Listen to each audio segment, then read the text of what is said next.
देख रहा हूं आपके चेहरों पर। मंच बहुत अच्छा सजा है, बहुत जिम्मेदार लोग यहां मंच पे बैठे हैं। सामने लोग बैठे भी कम जिम्मेदार नहीं है। ये मातृशक्ति जो बैठी है ये कोई कम जिम्मेदार नहीं है, किसी लिहाज से नहीं है। मेरी तो खुद 2 बेटियां हैं और 2 बहनें, कई बुआएं थीं। दादी जी को मैंने देखा एक्शन मोड में। तो घर के फैसले भी और समाज में भी आपकी बहुत बड़ी भागीदारी होने वाली है। ये लोग चाहे ना चाहें होने वाली है। और राजनीतिक क्षेत्र में भी ये सभी पार्टी और राजनीतिक संगठनों के ऊपर बड़ी जिम्मेदारी बनती है कि हिस्सेदारी महिलाओं को ज्यादा से ज्यादा दें, क्योंकि आपको मालूम है कि कानून पास हो चुका। बहुत लोग उसके पक्ष में नहीं थे, बहुत लोग अंदर अंदर विरोध करते थे, लेकिन वो कानून बन चुका है। तो भारतीय समाज को, मतदाताओं को अपने आप को तैयार कर लेना चाहिए कि एक नई क्रांति राजनीति में आने वाली है और महिला शक्ति मंचों पे, हर स्तर पे मंच को सुशोभित भी करेंगी और समाज के लिए काम भी करेंगे और कल्याण में अपना योगदान भी देंगे। मैं अशोक जी को, जो हमारे प्रभारी हैं इस लोकसभा कैंपेन के, पूरे तरह से कमान उनके हाथ में है और बीजेपी और लोक दल का समन्वय बना रहे हैं, और हमारे पूरे लोकसभा क्षेत्र के तमाम विधायक, पूर्व विधायक, दोनों दल के वरिष्ठ और हमारे एनडीए के गठबंधन दल के कार्यकर्ताओं का नमन करता हूं। सारी बात तो डॉक्टर राजकुमार जी ने कह दी और उनके आगे कोई स्क्रिप्ट, कोई कागज तो था नहीं, जो दिल में आई थी बात वो कर रहे। मैं उनको बहुत सालों से देख रहा हूं। डॉक्टर राजकुमार सांगवान जी ने आज शायद मेरी नजर में अब तक का सबसे लंबा भाषण दिया होगा। वो मंच पे बैठने की या अपने आप को वहां नंबर गिनाने की या मंच से बोलने की कहीं उनको होड़ नहीं थी। और एक आध बार मुझे याद है, मैंने उनको टोका, जी डॉक्टर साहब बोलोगे कुछ? सामने नहीं हो गए। आज बेहतरीन आप बोले हो डॉक्टर साहब, और हमें विश्वास है कि जो सीट चौधरी चरण सिंह जी की रही, जहां से चौधरी अजीत सिंह जी ने नेतृत्व किया, बहुत ईमानदार अच्छे छवि के लोगों को बागपत लोकसभा क्षेत्र ने चुना है, उस श्रृंखला में आपका नाम दर्ज होगा और लिखा जाएगा।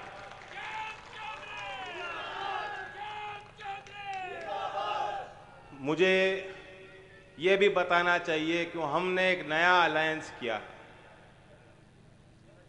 बहुत लोगों को तो अच्छा लगा और कुछ लोगों को समझ नहीं आया होगा, और जो विरोधी हैं वो तो विरोधी हैं।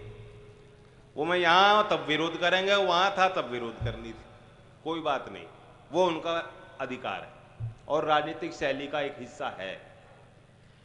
मैं बता देना चाहता हूं सबसे पहले तो, अगर आज हम सरकार की कार्यशैली देखें, एक तो होता है योजना बनाना और उसका श्रेय लेना, पॉलिटिकल फायदा उठाना, उसका प्रचार यूं करना कि हमने देखो कितना काम कर दिया।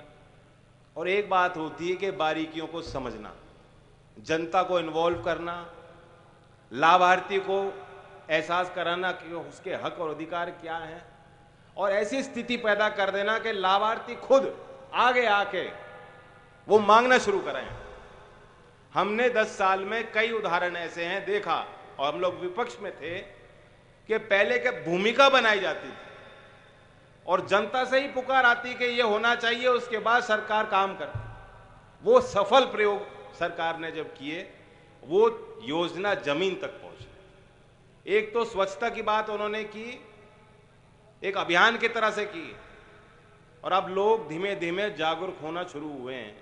मैं नहीं कहता हमने बहुत कुछ हासिल किया है, अभी भी चारों तरफ शहरों में भी और गांवों में भी कचरे के ढेर हैं, लेकिन अब लोग जागरूक हैं कि सड़क जो है सरकार की संपत्ति, बाकी सब मेरी संपत्ति है, ऐसा नहीं। देखभाल सबको अपने वातावरण की करनी चाहिए और ये हमारा बड़ा एक जिम्मेदारी हमारी बनती है।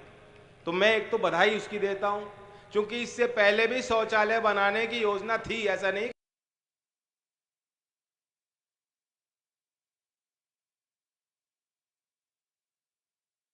पहले भी मोबाइल फोन थे, और बैंक में खाते थे।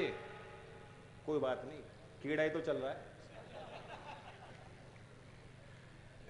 इससे पहले भी बैंक में खाते थे और मोबाइल फोन थे लोगों के। सारी चीज को जोड़कर अब सीधा कोई योजना बनती है दिल्ली में तो आप तक लाभ पहुंचाने में सरकार को देर नहीं लगती। तो जो नई विधि आ रही है उसका प्रयोग करके, मिडिल मैन को बाहर करके भ्रष्टाचार का खात्मा ऐसे ही हो रहा है कि जब लाभार्थी को मालूम है कि ये योजना मेरे लिए बन रही है और सीधा लाभ मुझे मिल सकता है, आवेदन करो, तो आवेदन करने वालों की संख्या बढ़ रही है। सरकार को जितना खर्च करना चाहिए वो खर्च हो रहा है और जनता के लाभ में।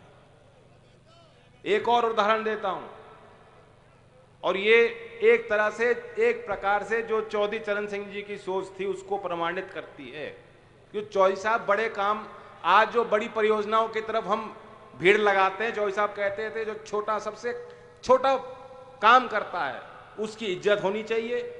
जो छोटा कारखाना चला रहा है, छोटा व्यापारी है, उसकी इज्जत होनी चाहिए, उसको वरीयता देनी चाहिए। सरकार उनके लिए योजना बनाए, रोजगार वहां से पैदा होगा। सारी चीज जो बड़े उद्योगपति अगर वही बनाएंगे तो देश में रोजगार, जो खेती किसानी से अलग लोग जाएंगे और वो जाने हैं एक ना एक दिन, जैसे देश तरक्की करेगा उनके लिए काम नहीं बचेंगे। ये चौधरी चरण सिंह जी की नीति थी। आज एक और अच्छी योजना सरकार लाई है और वो है जो कामगार के लिए 13,000 करोड़ की लागत। सितंबर 2023 में पीएम विश्वकर्मा जो लॉन्च हुई, बेहतरीन योजना। 18 ऐसे ट्रेड उन्होंने उनकी पहचान करी। नाई है, कुम्हार है, लोहार है, सुनार है, मूर्तिकार है, कोई माला बनाता है, कोई नाव बनाता है, कोई बच्चों के लिए खिलौने बनाते हैं। इससे पहले उनके लिए कोई योजना थी क्या? योजना बनाई कि उनको प्रशिक्षण कैसे मिलेगा। जब प्रशिक्षण हासिल करेंगे तो उनको सीधा उनके खाते में भत्ता मिलना चाहिए, और प्रशिक्षण हासिल करने के बाद उनको मार्केटिंग सीखनी है, उनको ब्रांडिंग सीखनी है, उनको पैकेजिंग सीखनी है, उनको लोन लेना है, उसके लिए योजना बनी। मैं नहीं कहता इस योजना की जानकारी भी लोगों को अभी नहीं होगी। तमाम ऐसी बड़ी बड़ी योजना चल रही हैं।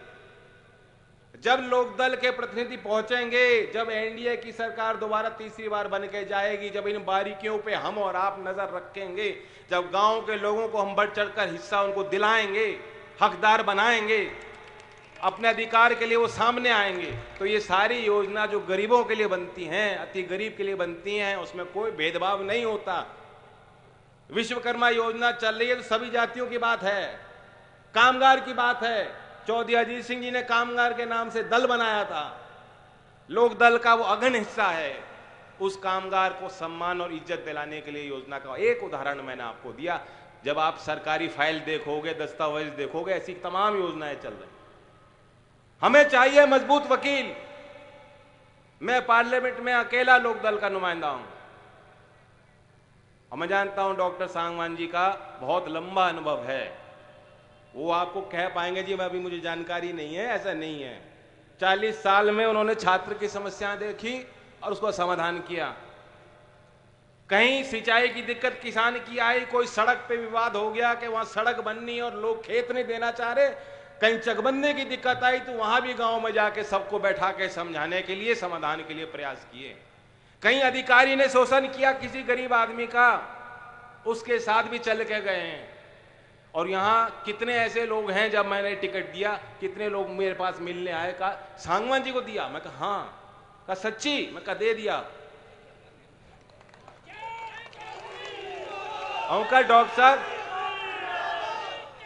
डॉक्टर साहब को तो मैं बहुत वर्षों से जानता हूं, बहुत वर्षों से मैं जानता हूं। जो जितने बुजुर्ग हैं बैठे यहां, सब ने मुझे आके कहा डॉक्टर साहब को तो मैं बहुत वर्षों से जानता हूं। तो सब लोग जब डॉक्टर साहब को जानते हैं तो फिर तो आपका घर का ही चुनाव हो गया। इनके चुनाव में और मुझे चुनाव लड़ाने में कोई फर्क है क्या? इनको चुनाव लड़ाने में और अपने आप को, अपने घर के किसी सदस्य को चुनाव लड़ाने में कोई फर्क है? तो फिर कोई कसर छोड़ना मत, कोई कमी मत छोड़िएगा। मैं बीजेपी के कार्यकर्ताओं के लिए, चूंकि यहां हम उनसे मांग रहे हैं, दूसरी जगह कुछ थोड़ी बहुत हम उनको दिला रहे होंगे, बट यहां हम उनसे मांग रहे हैं। तो लोकदल के लोग जितने भी हैं, बीजेपी के कार्यकर्ताओं का अपने से ज्यादा सम्मान रखना। जो हाथ नहीं जोड़ेगा उसे जीवन में कुछ नहीं मिलता। जीवन में उसको मिलता है जो दूसरों का सम्मान करते हैं, और यहां वो तत्पर हैं, तैयार हैं। उन्हें एक तस्वीर दिख रही है बड़ी बनती हुई। शायद वो हालात हमारे क्षेत्र के नहीं बन पाते अगर लोकदल और बीजेपी एक साथ नहीं आता। तो हमने सोच लिया, संकल्प कर लिया, अब हम लोग आए हैं, किसानों का भला कैसे होगा, किसान की जो समस्याएं हैं, क्योंकि हम खड़े हैं भोजपुर में। भोजपुर के यहाँ जो लोग हैं बहुत जागरूक हैं। हर मामले में इन्होंने आंदोलन भी किए और सफलता भी इनको मिली। भूमि अधिग्रहण को लेकर यहाँ हमने मीटिंग करी, शायद इसी स्थान पे मेरी भी बैठक हुई थी जब हमने यात्रा की। हाईवे बन गए, विकास हो गया, उस विकास से यहाँ के लोग वंचित ना रह जाएं, ये लड़ाई भी भोजपुर के किसानों ने लड़ी है।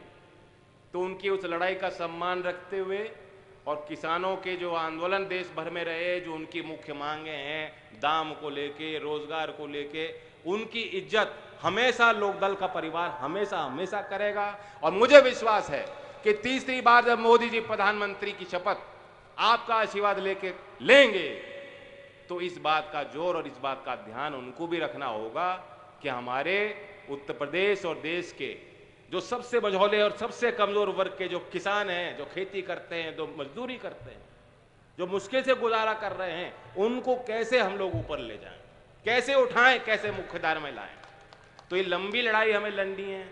मैं धन्यवाद देता हूं गाजियाबाद के सभी लोगों को। और यहाँ क्योंकि हमने प्रशासन से वादा कर रखा है, समय सीमा पूरी होती है, जोर से नारा लेते हैं। यहाँ भारत रत्न चौधरी साहब का नारा भोजपुर में लिया गया, दूर तक जाएगा। चौधरी चरण सिंह, किसान मजदूर एकता, अब की बार। धन्यवाद। अनुरोध